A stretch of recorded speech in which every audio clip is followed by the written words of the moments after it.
अस्सलाम वालेकुम। Welcome to Emrad. दोस्तों, एक रिपोर्ट की बात करने जा रहे हैं जो कि ये क्लेम करती है कि पाकिस्तान फ्यूचर में चाइनीज J-31 एयरक्राफ्ट को ट्रांसफर ऑफ टेक्नोलॉजी के तहत अपने मुल्क में तैयार करेगा। ये रिपोर्ट काफ़ी ज़्यादा अहम है अगर हम पाकिस्तान की फ्यूचर डायनामिक्स को देखें, क्योंकि एक तरफ पाकिस्तान तुर्किश कान एयरक्राफ्ट में हिस्सा लिए हुए है, यानी कि कान एयरक्राफ्ट की प्रोडक्शन फैसिलिटी पाकिस्तान में होगी। दूसरी तरफ एक रिपोर्ट ये भी अब क्लेम कर रही है कि पाकिस्तान चाइनीज एयरक्राफ्ट की TOT को भी हासिल करेगा और उसे भी अपने मुल्क में बनाएगा। तो पाकिस्तान किस तरह इन चीज़ों को मेंटेन करेगा। और दूसरा बताता चलूँ, ये आर्टिकल शाया किया गया है इंडियन डिफेंस रिसर्च विंग की तरफ से, जो कि इंडिया की तरफ से एक अच्छा प्लेटफॉर्म समझा जाता है अगर दफा और जियोपॉलिटिक्स को लेकर बात की जाए। और इसके साथ साथ इस आर्टिकल में एक और बात की गई है WS-13 इंजन को लेकर, जो कि इस वक्त चाइनीज J-35 और J-31 में यूज हो रहा है। इसका WS-19 इंजन एक अपग्रेडेड वेरिएंट है, वो यूज हो रहा है, लेकिन बेस वेरिएंट से ही वो निकाला गया WS-13 से। और WS-13 को लेकर हमने इससे पहले वीडियो बनाई थी जिसमें हमने बात की थी कि आने वाले JF-17 थंडर ब्लॉक 3 में पाकिस्तान अपग्रेडेड इंजन ही लेकर आएगा। और जो मौजूदा JF-17 हैं इनमें भी ये पुराना RD-93 इंजन नहीं लगा रहेगा, ये अपग्रेड कर दिया जाएगा, पुराने इंजन को रिप्लेस किया जाएगा नए चाइनीज WS-13 इंजन के साथ। दोस्तों, ये रिपोर्ट क्लेम करती है कि पाकिस्तानी ऑफिशियल्स इस वक्त शेनयांग एयरक्राफ्ट कॉरपोरेशन, जो कि चाइनीज FC-31 या J-31 कह लें, जो कि एयरफोर्स का वर्जन है J-35 का, और जो J-35 है ये चाइनीज नेवी यूज करेगी अपने टाइप 003 फ्यूजियन एयरक्राफ्ट करियर पर।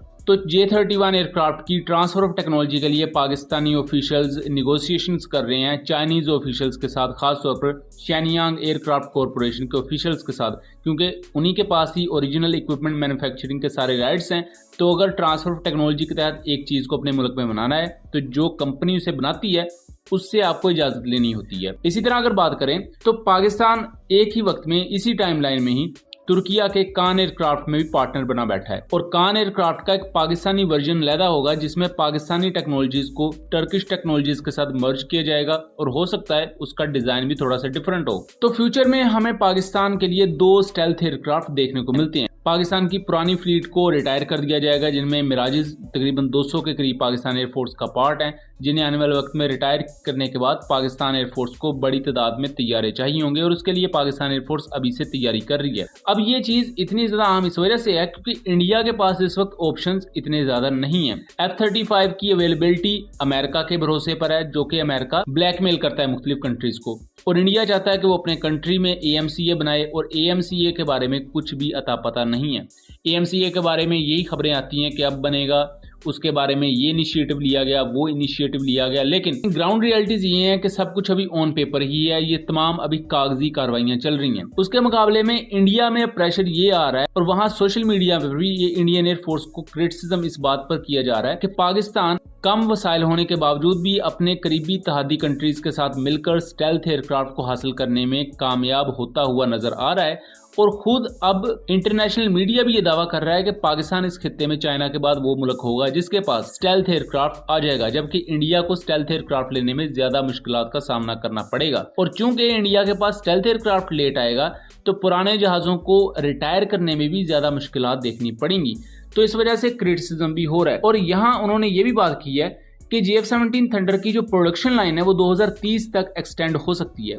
अब पाकिस्तान के लिए तो 50 JF-17 ब्लॉक 3 नए बनाए जाएंगे, उसके बाद इन पुराने JF-17 ब्लॉक 1 और ब्लॉक 2 की अपग्रेडेशन होगी ब्लॉक 3 स्टैंडर्ड पर, और उसके बाद अगर दूसरी कंट्रीज भी इसके ऑर्डर देती हैं तो इसकी वो प्रोडक्शन लाइन को एक्सटेंड किया जाएगा। और अगर JF-17 थंडर के मजीद ऑर्डर्स आते हैं तो इसकी प्रोडक्शन लाइन इससे भी आगे जा सकती है, क्योंकि एक प्रोजेक्ट को अगर जितनी ज्यादा उसकी डिमांड बढ़ती जाएगी प्रोडक्शन लाइन उसकी उतनी ज्यादा एक्सटेंड की जा सकती है, क्योंकि वो प्रोजेक्ट आपको कमा कर दे रहा है। J-31 के बारे में यही कहा जा रहा है कि जब JF-17 की अगर 2030 में प्रोडक्शन लाइन खत्म होती है तो पाकिस्तान एरोनॉटिकल कॉम्प्लेक्स में एक नई प्रोडक्शन लाइन खोल सकता है जो J-31 की होगी। बहरहाल इसके चांसेस मेरी जाती राय में कम ही हैं कि पाकिस्तान FC-31 की ट्रांसफर ऑफ टेक्नोलॉजी लेगा।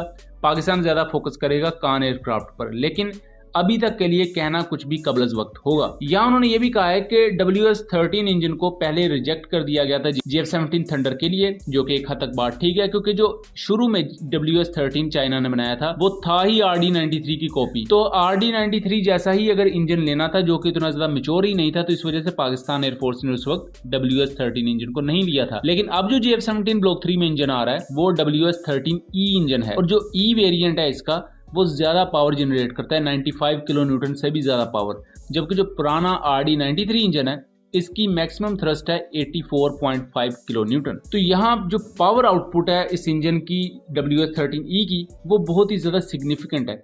इसी से ही आगे एक और स्पेशलाइज्ड वेरिएंट बनाया गया इस J-31 स्टेल्थ एयरक्राफ्ट के लिए, जिसे WS-19 कहा जाता है, और ये नया इंजन WS-19 यूज होगा J-31 और J-35 एयरक्राफ्ट। यहाँ इंडियन डिफेंस रिसर्च विंग ने बाकायदा इस बात के बारे में कोई सबूत तो नहीं पेश किया कि शेनयांग एयरक्राफ्ट कॉरपोरेशन के साथ जो पाकिस्तान की अगर निगोशिएशन चल रही हैं तो उसके पीछे क्या उनके पास सोर्सेज हैं या किन सोर्सेज के थ्रू उन्हें ये चीज पता लगी है। लेकिन वो ये रिपोर्ट करते हैं कि उनके पास कुछ एनोनिमस सोर्सेज हैं जिन्होंने उन्हें ये बात कन्वे की है कि पाकिस्तान चाइनीज J-31 को भी अपनी कंट्री में बनाएगा। लेकिन लॉजिस्टिकली देखा जाए तो शायद ये पाकिस्तान के लिए उतना फिजिबल ना हो, क्योंकि रिसोर्सेज पाकिस्तान के पास इतने ज्यादा नहीं है कि वो एक ही वक्त में 2 स्टेल्थ एयरक्राफ्ट की प्रोडक्शन लाइन को लेकर चल सके।